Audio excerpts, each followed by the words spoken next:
अब हम ध्रुव महाराज जी की कथा सुनेंगे। मैत्री जी कहते हैं, विदुर जी, मैंने आपको स्वयंभु मुनि की पुत्रियों का वंश वर्णन सुनाया। अब मैं आपको उत्तानपाद जी का वंश वर्णन सुनाऊंगा। उत्तानपाद महाराज जी की 2 रानियां हैं, सुनीति और सुरुचि।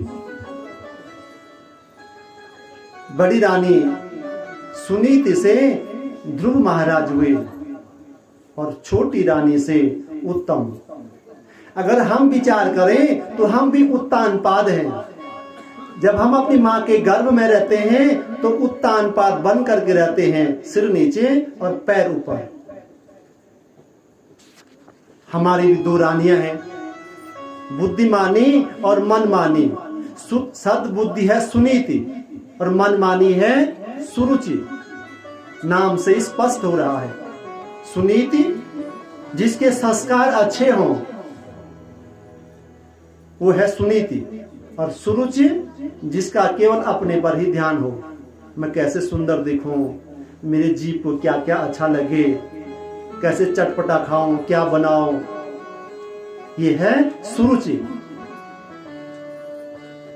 ध्रुव महाराज जी बाल्यकाल से ही बड़े सरल स्वभाव के थे, शांत प्रिय थे। एक दिन क्या होता है, एकदा सुरुचे पुत्रम अंकम आरोप्य यत्नतः उत्तमं न उरुक्षन्तम ध्रुवं राजाभ्यनंदय। एक दिन उत्तानपाद राज जी अपने सिंहासन पर विराजमान थे। उनकी गोद में उनका छोटा पुत्र उत्तम बैठा था, और छोटे भाई को देख करके ध्रुव महाराज जी भी पिता की गोद में बैठने के लिए चाहते हैं।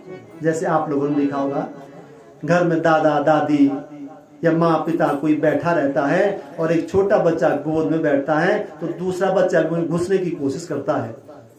जबरदस्ती अगर जगह नहीं भी होगी तो वहां बैठता है।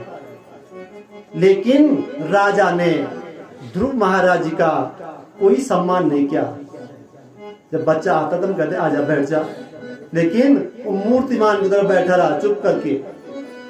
और गोदी में जाते हुए जब ध्रुव महाराज जी को उनकी सौतेली मां सुरुचि ने देखा, तुरंत हाथ पकड़ के गोदी से नीचे खींच लिया और तीखे शब्दों में ध्रुव महाराज से कहा, नभस नृपतिर्धिषणम्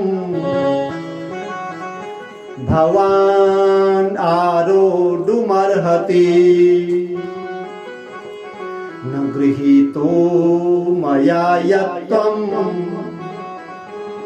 कुक्षावापि नृपात्मजः। नवस नृपतिर्धिषणम्, अरे ध्रुव, तू सिंहासन पर बैठने का अधिकारी नहीं है। यद्यपि तू भी राजा का बेटा है, लेकिन तुझे मैंने अपनी गोद से जन्म नहीं दिया, इसलिए तू सिंहासन पर नहीं बैठ सकता। खबरदार, दोबारा सिंहासन पर बैठने की हिम्मत की तो। ध्रुव महाराज जी बोले, माँ, मैं केवल इसलिए सिंहासन पर नहीं बैठ सकता, अपने पिता की गोदी में नहीं बैठ सकता, क्योंकि मैं आपका पुत्र नहीं हूँ। मुझे इसके लिए क्या करना पड़ेगा कि मैं अपने पिता की गोदी में बैठ सकूं। तो सुरुचि कहती है, तपसा आराध्य पुरुषम तस्यैवानुग्रहेण में गर्भे त्वं साधयात्मानं यदीच्छसि नृपासनम।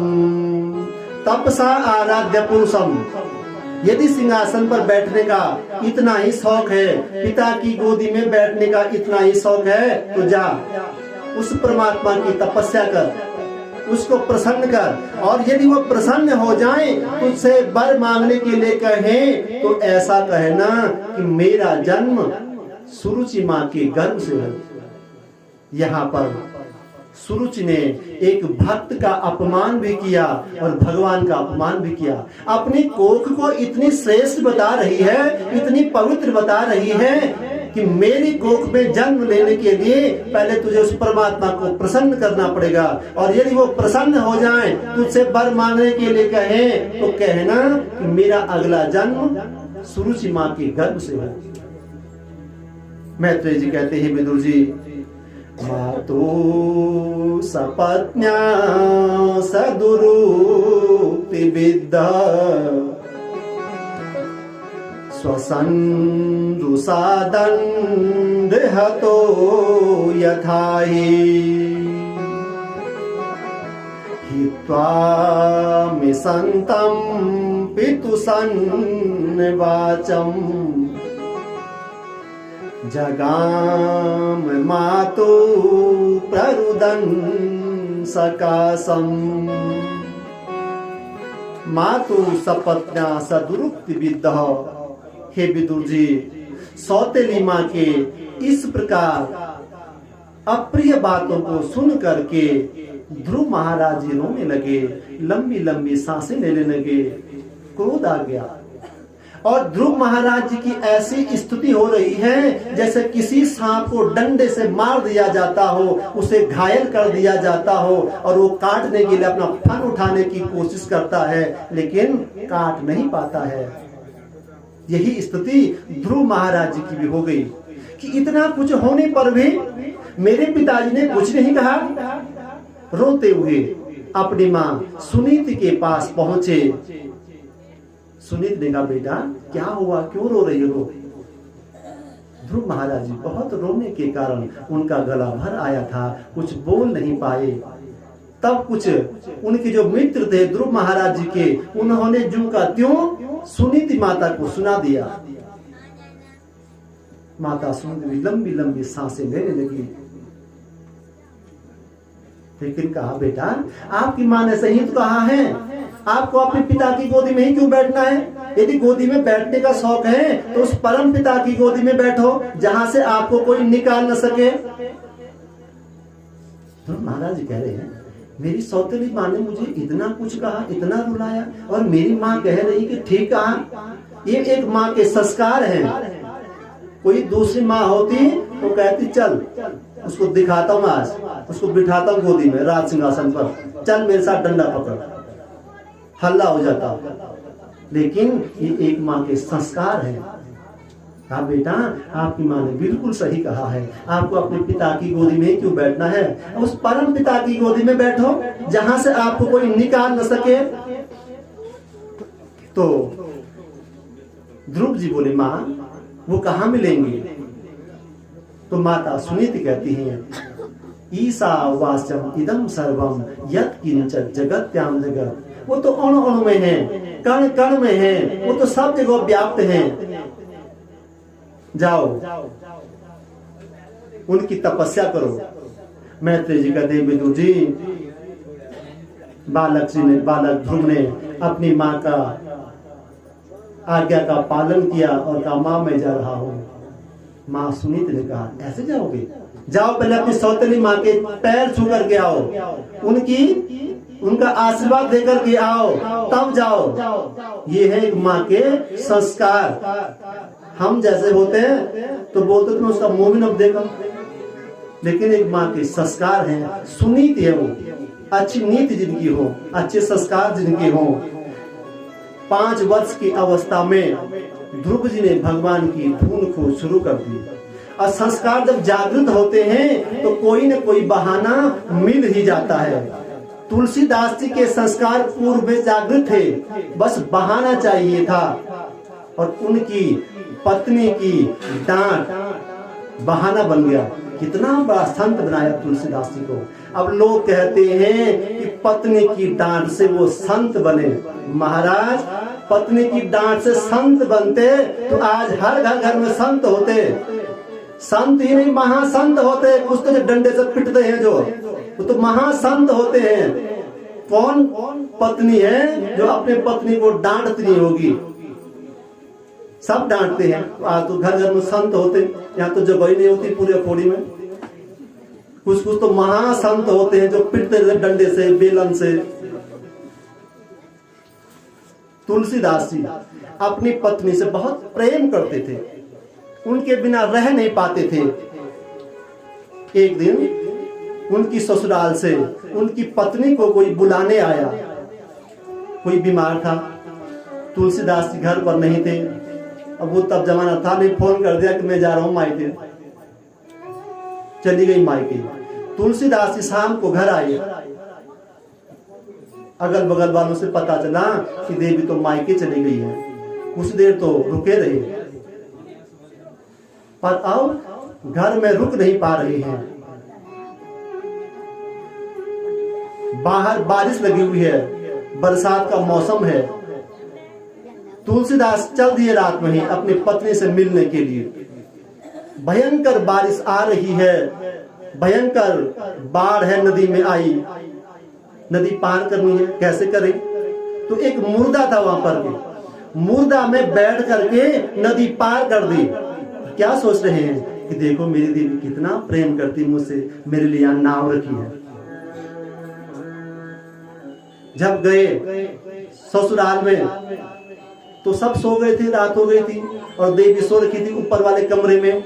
अब कैसे जाते ऊपर? रास्ता तो था नहीं, दरवाजे बंद थे। ऊपर चढ़ने के लिए देखा कुछ रस्सियां लटक रखी हैं। लटक क्या रखे हैं? सांप, बरसात में। और देखो मेरी देवी कितना प्रेम मुझसे करती है। सोचा होगा ये आएंगे तो रस्सी लटका रखी है कि रस्सी पकड़ करके ऊपर आएंगे, और उन सांपों को पकड़ करके ऊपर पहुंच गई देवी के पास।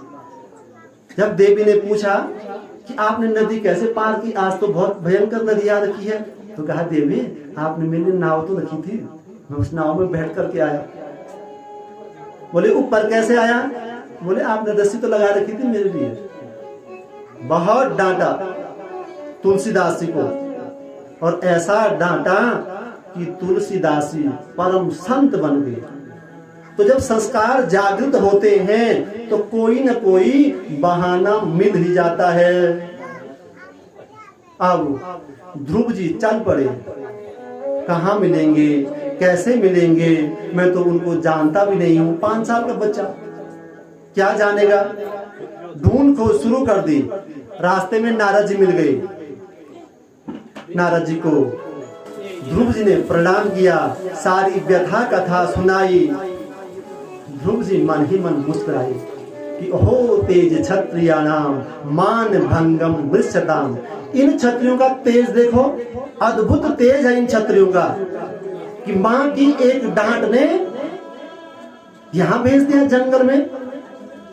तो सोचा कि मैं पहले ध्रुव महाराज की परीक्षा लूं, देखो तो चेला पक्का है या गुस्सा आया और चल दिया। गुस्सा जब उतर जाएगा तब सोचेगा मैं घर जाऊं। तो परीक्षा ली, ये दृढ़ निश्चय है कि नहीं है। क्योंकि 2 प्रकार के बैरागी होते हैं। एक होता है मरकट बैरागी, बांधरो चलो, तबरिए डाला पर, तबरते डाला पर, तबरते डाला पर। घर में लड़ाई झगड़ा हुआ नहीं कि कुछ नहीं रखा इस घर में, जाता हूँ बाबा बनने के लिए, माई बन जान, गाड़ फाड़ बन जान, कुछ नहीं घर में रखो, सब माया मोह है। और जरा उन्हें जैसा क्या राम मेरे सोन गौर उस स्कूल में ते बुन 2 दिन बोलो, नि दिन बोलो, सुमे ते बोल बुनु दादा कजे, दादी कजे, रुण बोल ते बुन सुमाली बोलो, नि माली बोलो। जब सु बड़ बोल बोलो ना, तब बन जल में जुएगी, तब गाड़ पड़ जाओ, अब आज घर जाओ और घर आ गए। ये है मलकट बैरागी। और एक होता मलघट बैरागी, जो शमशान पर जाता है किसी के अंतिम संस्कार में, और जब वहां पर जाता है तो कहता रही कुछ नहीं है जिंदगी, 2 दिन जिंदगी से मेरू सुतेरू सु लड़का लड़की ये सब क्या है, मोह है। 2 दिन की जिंदगी है, कुछ नहीं है जिंदगी, ऐसे ही जलना है हमने कल। और जब उन्हें गए, अरे आवाज बोल जा देखो, अरे ये पर तो अणो बीच बढ़िया, अरे अणो काट दो मैं ये घोल जानू। तो ये है मरघट बैरागी। वहां से नीचे आए, सब भूल गए, वहां पर सब भूल गए थे कि घर भी है। और नीचे आए तो देखा यार बहुत ध्यान से अणो भी ठीक से दिखाणो, आवाज भी ठीक दिखाणो। ये है मरघट बैरागी। नारद जी ने समझाया, बेटा अभी आपकी खेलने कूदने की उम्र है। अरे माँ ने कह दिया तो क्या हुआ, माँ का कहा हुआ बुरा नहीं मानते हैं, जाओ घर जाओ। बहुत समझाया नारद जी ने। ध्रुव जी ने कहा, गुरु जी आपकी बातें मेरे लिए ऐसी ही हैं कि जैसे कोई छन्नी लेकर के इसमें गाय का दूध दूहे और वो दूध उसमें जमा ना हो। आपके वचन मेरे लिए ऐसे ही हैं जैसे कोई छन्नी में दूध दूहे, क्योंकि मेरी माँ के वचनों से मेरा जो हृदय है वो छन्नी हो गया है। आपका उपदेश मेरे हृदय में बिल्कुल भी नहीं टिक रहा है। उन वज्र रूपी बाणों से मेरा हृदय छन्नी हो गया है। अब देख लिया नारद जी ने, चला पक्का है, ये विचलित होने वाला नहीं है। तो कहा, बेटा आपकी माँ ने बिल्कुल सही कहा है, यही रास्ता आपके लिए उत्तम है, जाओ। तात गच्छ भद्रं ते यमुनायास्तटं शुचिः पुण्यं मधुवनं तत्र सान्निध्यं नित्यदा हरे। तत्तात गच्छ भद्रम, बेटा जाओ, यमुना के पावन पुलिन पर मधुवन नामक एक स्थान है, वहां पर भगवान नारायण हमेशा आते हैं। उनका रूप कैसा है? शांताकारं भुजगशयनं पद्मनाभं सुरेशं विश्वाधारं गगन सदृशं मेघवर्णं शुभांगम् लक्ष्मीकान्तं कमलनयनं योगविद्यानगम्यं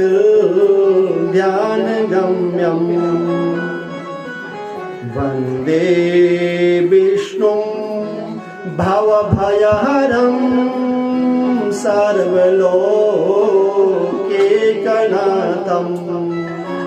शांताकारं, जिनका आकार शांत है, भुजग शयनम, जो शेषनाग पर शयन करते हैं, विश्वाधारम, जिन्होंने पूरे संसार को धारण कर रखा है, लक्ष्मीकांतम, जो लक्ष्मी के कांत हैं, वंदे विष्णु भवहरम, ऐसे परमात्मा के पास जाओ जो जन्म मरण के जो दुख है उनको दूर करते हैं।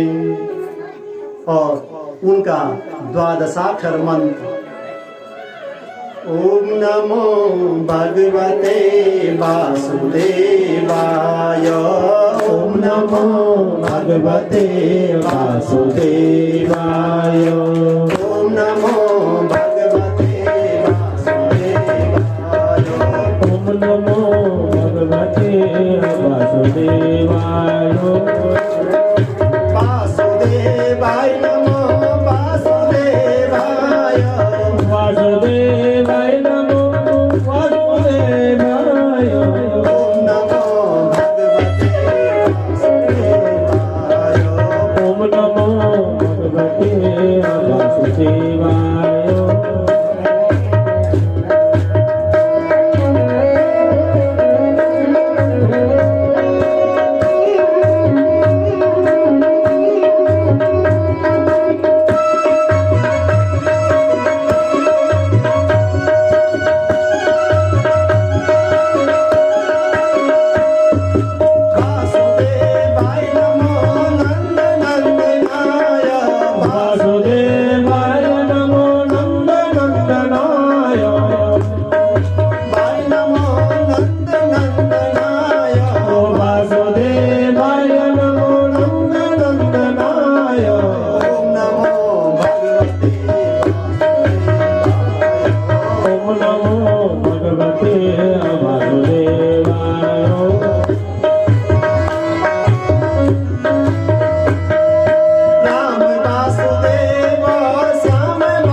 ठिकाना मोहना गणों का भी बना, ठिकाना मोहना गणों का भी बना।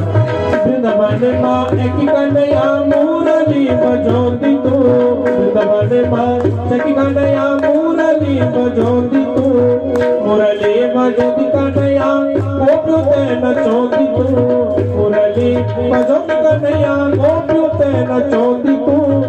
ठिकाना ठिकाना मोहना गणों का भी बना, ठिकाना मोहना गणों का भी मधुबना, गणों का भी मधुबना, गणों का भी वृंदावना,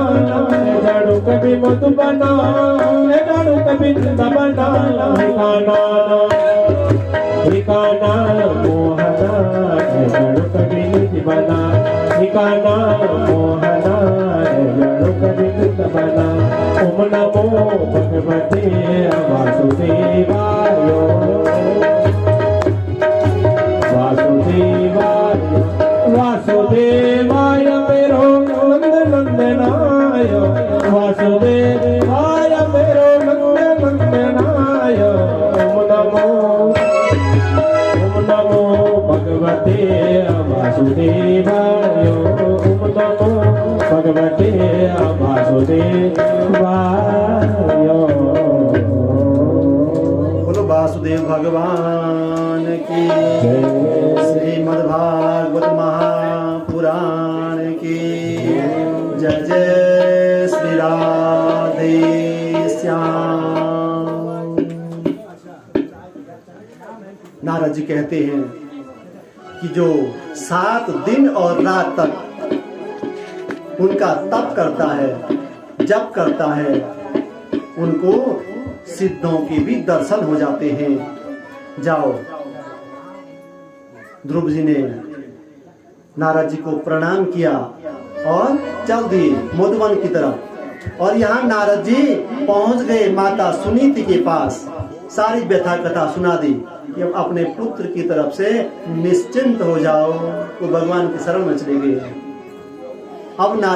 अब ध्रुव महाराज जी ने तपस्या करनी शुरू कर दी। और तपस्या कैसे करी कि त्रिरांते त्रिरांते कपित्त बद्रासनो। ध्रुव जी ने 3 दिन तक कुछ नहीं खाया। एक दिन खाया कैत और बेर के फल। 1 महीना ऐसा निकाल दिया। दूसरा महीना शुरू हुआ तो षष्ठे भगो दिने 6 दिन के अंतर से 6 दिन कुछ नहीं खाया, 1 दिन खाया क्या, घास और पत्ते। दूसरा महीना ऐसा निकाला। तीसरा महीना शुरू हुआ तो 9 में हनी 9 दिन के अंतर से 9 दिन कुछ नहीं खाया, 1 दिन खाया क्या, यमुना का जल पिया।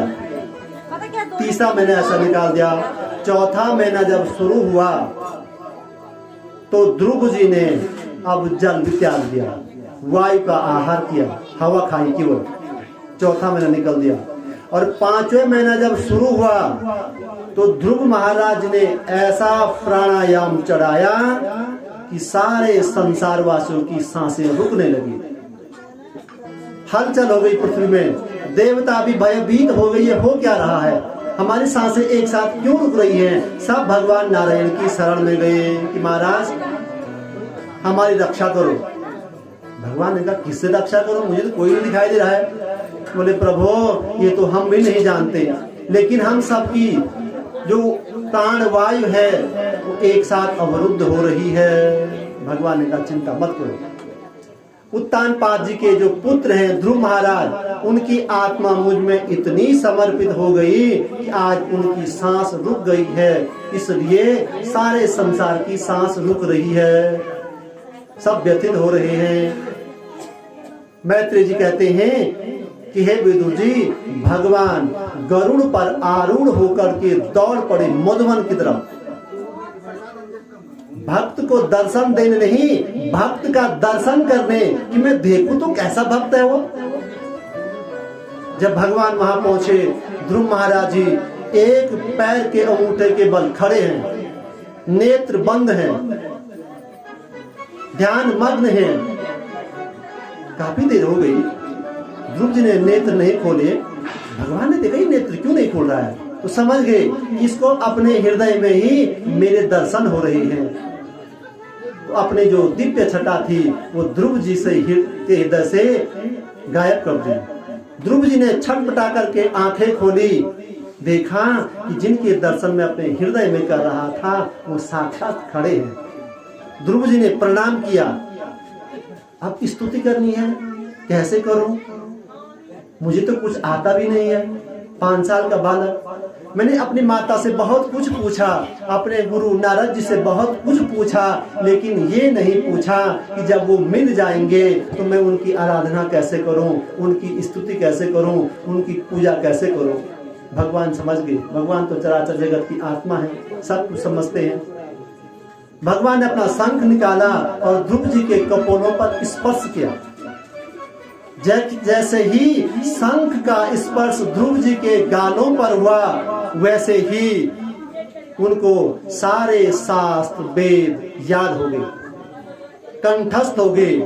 कहते हैं मूकं करोति वाचालं पंगुं लंघयते गिरिं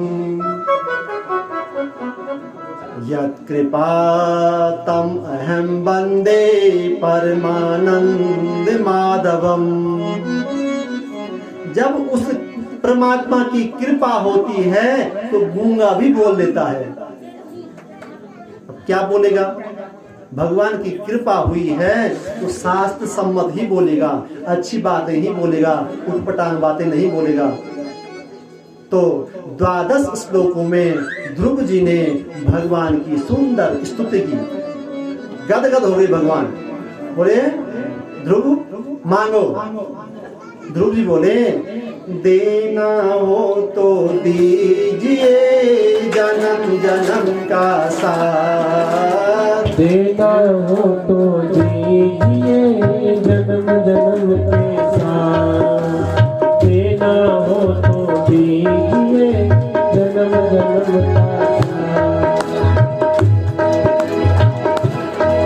मेरे सिर पर रख वो काना, मेरे सिर पर रख वो काना, अपने ये दोनों हाथ, देना हो तो दीजिए जन्म जन्म का साथ, देना हो तो दीजिए जन्म जन्म का साथ।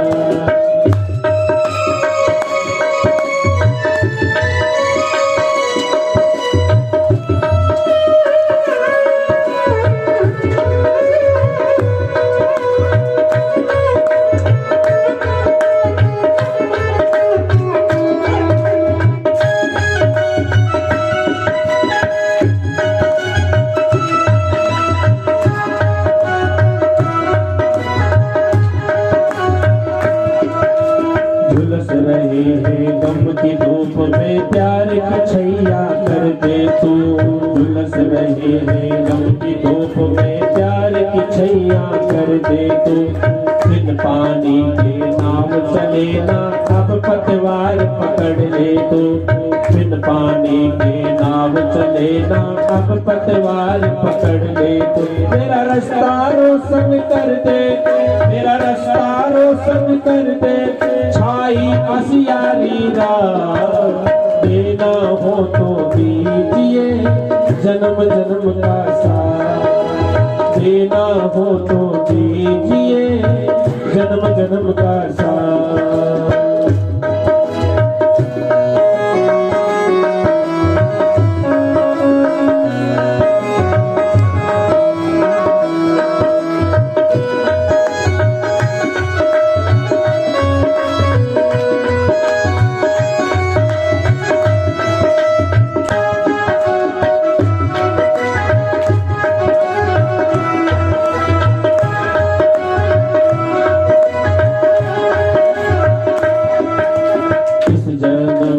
सेवा देकर बहुत बड़ा एहसान किया, इस जन्म में सेवा देकर बहुत बड़ा एहसान किया। तू ही सर्वेश्वर है काना, हमने तुझे पहचान लिया, तू ही सर्वेश्वर है काना, हमने तुझे पहचान लिया। हम साथ रहे जन्मों तक रख लो इतनी बार, देना हो तो दीजिए जन्म जन्म का साथ, देना हो तो दीजिए जन्म जन्म का साथ।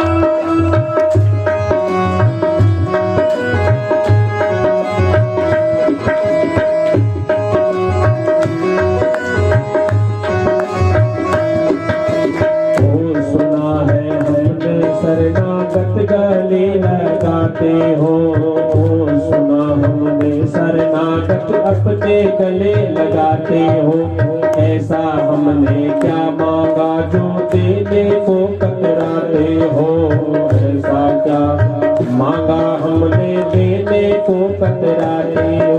चाहे सुख में रखिया दुख में, चाहे सुख में रखिया दुख में, बस होती रहे मुलाकात, देना हो तो दीजिए जन्म जन्म का साथ, देना हो तो दीजिए जन्म जन्म का साथ, देना हो तो दीजिए जन्म जन्म का साथ। मेरे सर पर रख बनवारी, मेरे सर पर रख बनवारी, अपने ये दोनों हाथ, देना हो तो दीजिए जन्म जन्म का साथ, देना हो तो दीजिए जन्म जन्म का साथ।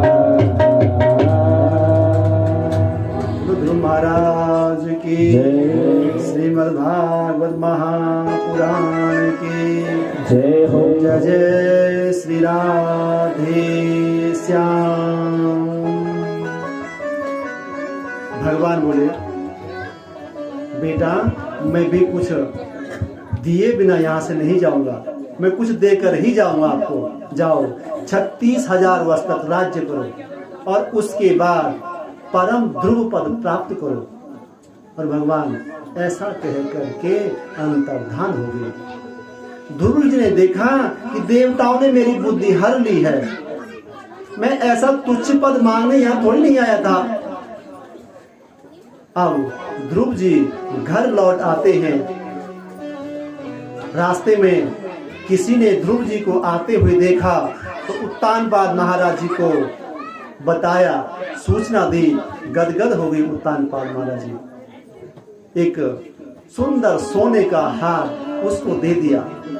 ऐसा ही यकीन नहीं हो रहा है उत्तानपाद महाराज जी को जैसे कोई मौत के बाद वापस आ जाए।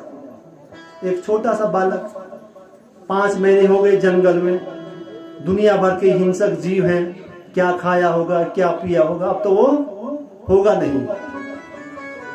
जब सूचना दी सब दौड़ पड़े ध्रुव जी को लेने के लिए। वो माँ भी दौड़ रही हैं जिनके कारण ये सारी व्यथा कथा हुई थी। जब भगवान की कृपा होती है तो सब एक दूसरे को देखते हैं। अब मैत्रेय जी कहते हैं कि जिस पर गोविंद की कृपा होती है उसके सभी गुणगान करते हैं। अब ध्रुव जी आए, पिताजी को प्रणाम किया, माता जी को प्रणाम किया। और किस माता को प्रणाम किया? पहले सौतेली माँ को प्रणाम किया, तब अपनी माँ को प्रणाम किया। माँ ने ध्रुव जी को गले से लगाया, हृदय से लगाया, आंसू से, नेत्रों से अश्रुधारा बहने लगी। उत्तम ने भी ध्रुव महाराज जी को गले लगाया। दोनों भाई एक दूसरे के गले लगे, रथ में बैठ करके अपने नगर को आए। सभी उनके भाग्य की सराहना कर रहे हैं, जय जयकार कर रहे हैं, उनके भाग्य की बड़ाई कर रहे हैं। मैत्रेय जी कहते हैं, विदुर जी, ध्रुव महाराज जी ने प्रजापति शिशुमार की कन्या भ्रमि के साथ विवाह किया। उनके कल्प और वत्सल 2 पुत्र हुए। दूसरी पत्नी थी उनकी वायुपुत्री इला, उनसे एक पुत्र और एक पुत्री हुई। पुत्र का नाम उत्कल है, जो हमारे राष्ट्रगान में भी आता है। एक दिन उत्तम महाराज शिकार खेलने गए तो हिमालय पर एक यक्ष के द्वारा उनका वध किया जाता है। जब घर नहीं आए तो सुरुचि ढूंढते हुए जंगल में गई और वहां जंगल की दावाग्नि में जल करके भस्म हो गई। जो दूसरे के लिए खड्डे खोदता है, दूसरे की बुराई करता है, दूसरे को नीचा दिखाने की कोशिश करता है, भगवान उसे खड्डे में डाल देते हैं। ये निश्चित है। हो सकता है थोड़ा टाइम लगे, तो किसी का बुरा नहीं सोचना चाहिए, किसी का बुरा नहीं करना चाहिए। भगवान से प्रार्थना करो, भगवान सब प्रसन्न रहे, गदगद रहे, सबके घरों में मंगल हो। अब जब ध्रुव महाराज को पता चला तो यक्षों के देश पर आक्रमण कर दिया, सैकड़ों यक्षों को मार दिया। मनु महाराज प्रकट हो गए, अलम वत्सा तिरोसेनो, हे पुत्र ये क्या कर रहे हो? उन्होंने आपके एक भाई को मारा और आपने सैकड़ों यक्ष को मार डाला। तब ध्रुव जी ने यक्षराज कुबेर से माफी मांगी और अपनी राजधानी को चले गए। समय बीता, अपने राज्य का राजभार अपने पुत्रों को सौंपा और तपस्या करने के लिए चले गए। पहले लोग अपने अंतिम समय में ही तपस्या करने के लिए जाते थे। देख लिया बाल बच्चों का विवाह हो गया है, घर के काम काजों से निपट गए हैं, तो चलो भगवान की शरण में। लेकिन आज उल्टा है, आज बच्चे हो रहे हैं तो उनको तीर्थ स्थानों पर ले जा रहे हैं। दिखावा ज्यादा हो गया है, कथाएं सब सुनते हैं, मंदिरों में भी सब जाते हैं। देखो कितनी भीड़ है मंदिरों में, पैर रखने के लिए जगह नहीं है। कहीं सत्संग में जाओ, पैर रखने के लिए जगह नहीं है। सब बगुले भगत बने हुए हैं, दिखावा।